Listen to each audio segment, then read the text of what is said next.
महाभारत का युद्ध, महाभारत से जुड़े किस्से कहानियाँ, महाभारत से जुड़े वीर योद्धा, इन सब के बारे में भला कौन नहीं जानना चाहता।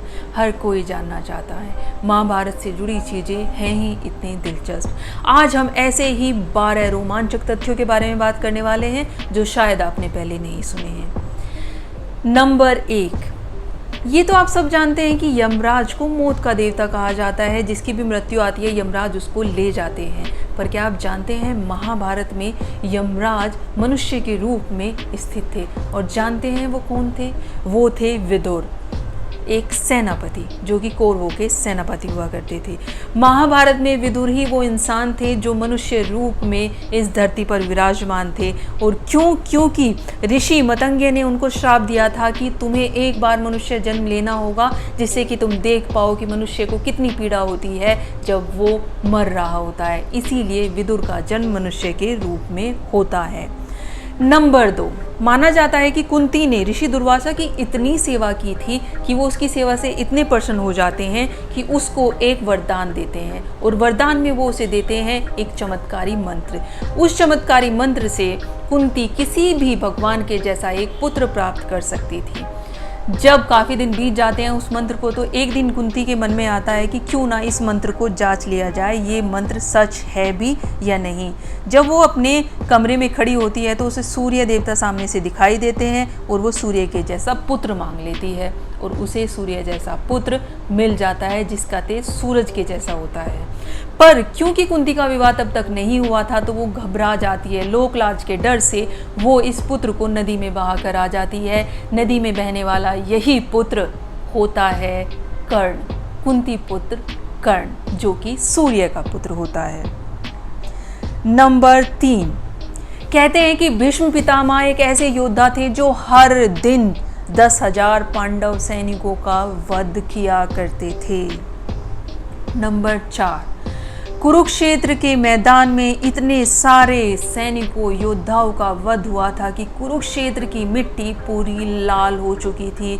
और वो मिट्टी ना सिर्फ लाल हो चुकी थी, वो आज तक भी लाल है। माना जाता है कि वो खून इस तरीके से रच बच गया था उस मिट्टी में कि वो मिट्टी हमेशा लाल ही रही। नंबर 5, कुरुक्षेत्र के युद्ध में जितने भी सैनिक मरते थे उनका सब उनके परिजनों को सौंप दिया जाता था।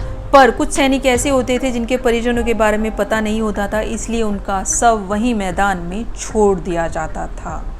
नंबर, युद्ध के अंत में युधिष्ठिर आज्ञा देते हैं कि कुरुक्षेत्र के पूरे मैदान को, कुरुक्षेत्र की पूरी भूमि को जला दिया जाए। और उस भूमि को जलाने के पीछे का कारण ये था कि युधिष्ठिर चाहते थे कि कोई भी सैनिक का शव अगर यहाँ बचा हुआ है तो वो जल जाएगा, बिना जले उसे मुक्ति प्राप्त नहीं होगी।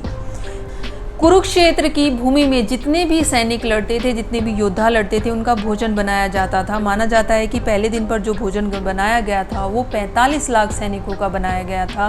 पर जैसे जैसे युद्ध बढ़ता चला गया सैनिक घटते चले गए। अब कैसे पता चले कि कितने सैनिक घट गए हैं? इसके लिए श्री कृष्ण हर दिन उबली हुई मूंगफली और उबले हुए चावल खाया करते थे। और जितने भी मूंगफली और चावल श्री कृष्ण खाते थे उससे अंदाज़ा लग जाता था कि अगले दिन उतने ही सैनिक युद्ध में कम होने वाले हैं। और उसी से वो बावर्ची पहचान लेता था कि अब अगले दिन इतने ही कम सैनिकों का भोजन बनने वाला है।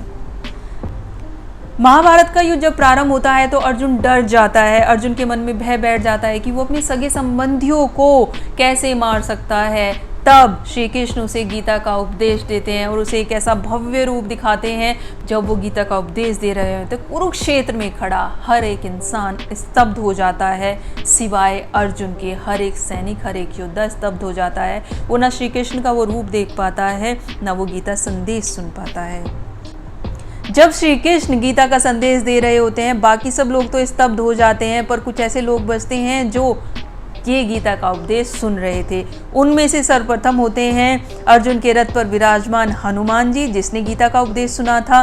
साथ ही साथ संजय, जो कि को पूरा महाभारत का वृत्तांत सुना रहे थे। और उनके पास ऐसी दृष्टि थी कि वो दूर बैठे भी कुरुक्षेत्र का जो युद्ध है वो देख रहे थे, इसीलिए वो गीता का पूरा उपदेश सुनते हैं। साथ ही साथ मैदान के ऊपर से उड़ने वाले पशु पक्षी भी गीता का उपदेश सुन पाए थे। माना जाता है कि पूरे युद्ध के दौरान द्रौपदी शिविर में ही रही थी। बस जब आखिर में दुर्योधन को उसके सामने लाया जाता है तो वो अपने शिविर से बाहर आती है और वहीं पर भीम उसी के सामने दुर्योधन का वध करता है।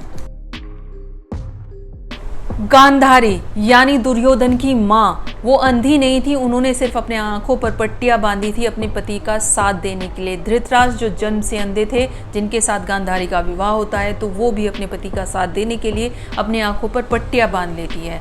पर उन पट्टियों को बांधने से उसे एक ऐसा तेज प्रताप होता है, जब भी वो अपनी पट्टियों को खोलेगी और जो भी सबसे पहला इंसान उसके सामने होगा वो एक ऐसे कवच ढक जाएगा जो कवच तोड़ना नामुमकिन होगा, मतलब वो इंसान सुरक्षित हो जाएगा।